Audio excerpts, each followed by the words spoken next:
Hey guys, how's it going today? Estee McCrawly coming to you with another Wi-Fi battle today against Ezra. And this was a person, I was looking for people to battle, and I saw this was a random passerby that said, let's battle, so I sent him a battle invite and they accepted, so it actually turned out to be a pretty good battle. See a new addition to my team, I switched out my Poly swag, the Poly Toad, for Machamp. So, Machamp's, I really like Machamp with that no guard ability, he can be pretty good.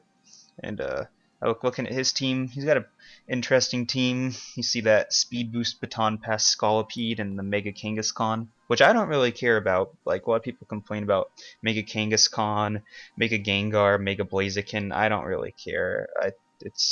They're easily counterable, in my opinion. You'll see how I counter. You can counter the Mega Kangaskhan, unless if they carry Crunch.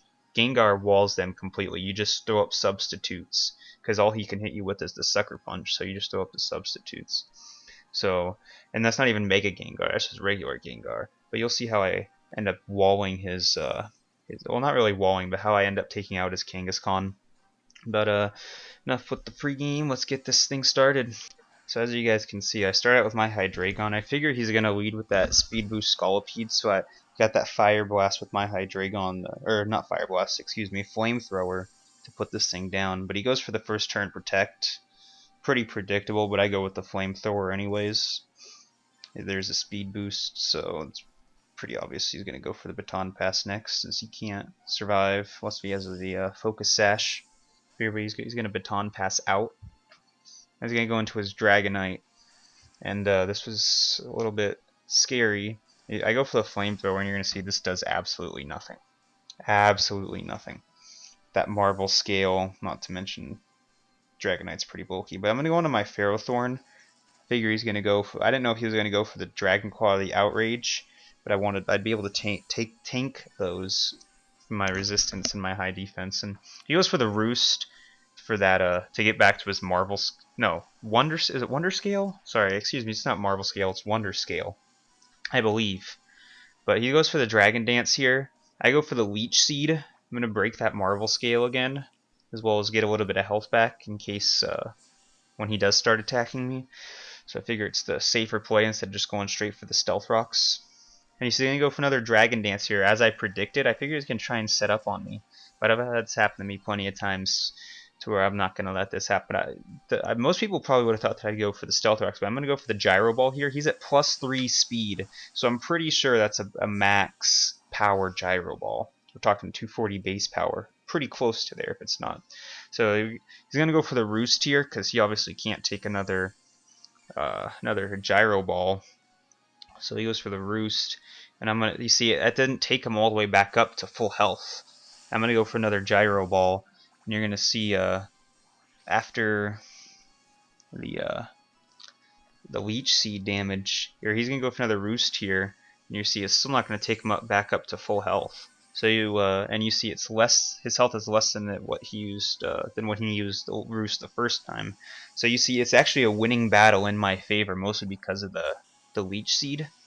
So at this point he kind of has no choice but to. I mean, he could Roost stall me, but I don't think I have 8 Gyro Balls, so I don't even think he could stall me for 8 turns. So he has to switch out of there.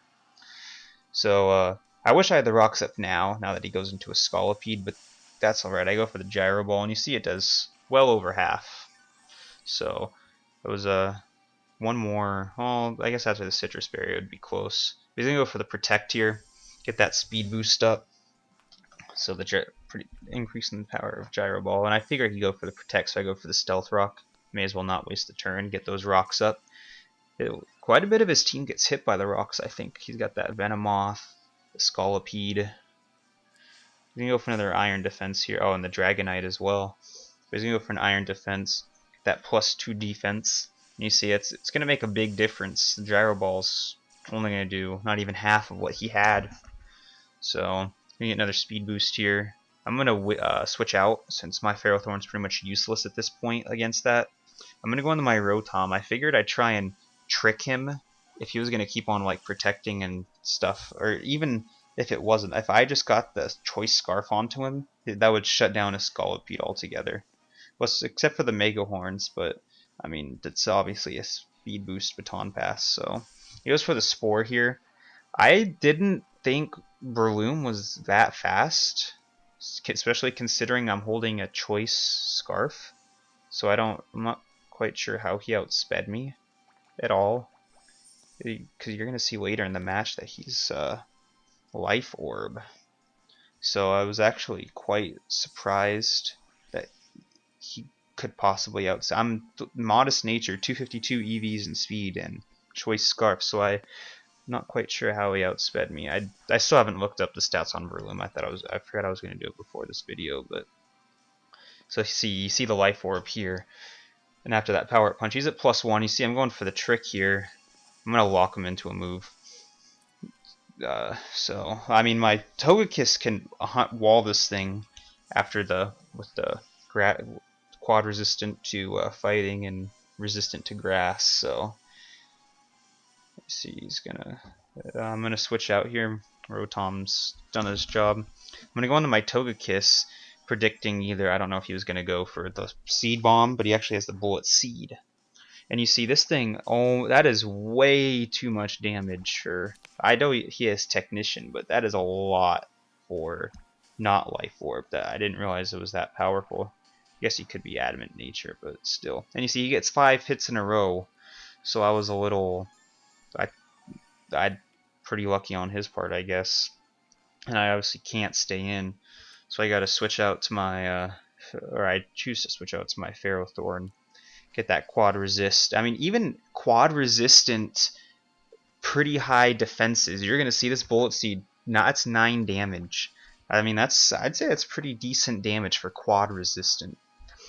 And you see, he's gonna get another 5 hit here in the battle. After I saw he got 2 5 hits in a row, I went to Google and I searched to see if this thing. I didn't think this thing warranted Skill Link, but I went to Google to make sure, and he can't. He must have had Technician, but I mean, that was pretty lucky to get 5 hits in a row, or 2 5 hits in a row. So here comes the Kangaskhan. I went for the Power Whip here even on the Breloom because I didn't want to waste my Gyro Ball's PP. And you see it does a decent amount. And you go for the Mega Evolution here. And he's probably pretty obvious he's gonna go for the Power Up Punch at Stab, and he's gonna get that attack increase. So here's the Power Up Punch, and you're gonna see my Ferrothorn just gonna completely destroy this Kangaskhan. He's gonna get the attack boost, but he's also gonna take the Iron Barbs damage and the Rocky Helmet damage. And since it's gonna be 2 hits, it's gonna actually take him out. So pretty decent counter to the Mega Kangaskhan, especially when they use something like if they're gonna use a normal type move and you switch into it, the Return and the Fake Out.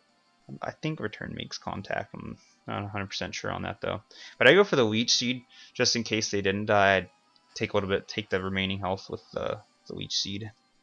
And he goes into a Scolipede, so he's obviously going to try and set up again.